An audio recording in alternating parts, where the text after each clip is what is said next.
आज का व्लॉग करते हैं स्टार्ट। ये है बहरिया टाउन का इलाका कराची में।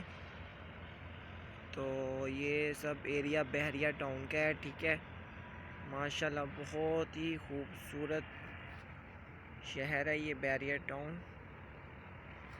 तो ये ग्रैंड मस्जिद है, यहाँ पे अभी बन रही है, ठीक है। बहुत प्यारी बन रही है ये भी।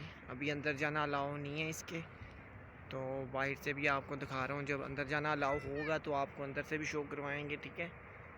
तो ये ग्रैंड मस्जिद है।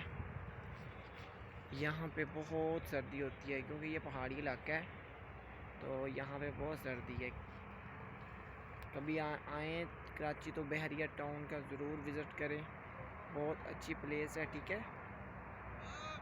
तो यहाँ पे बलोची, सिंधी, सब पठान सभी कौमें रहती हैं इसमें, ठीक है। तो ये थी आज की शॉर्ट वीडियो। अगर अच्छी लगी तो चैनल को सब्सक्राइब करिएगा, वीडियो को लाइक करिएगा। मिलते हैं फिर किसी नेक्स्ट वीडियो में, जब तक के लिए अल्लाह हाफिज़।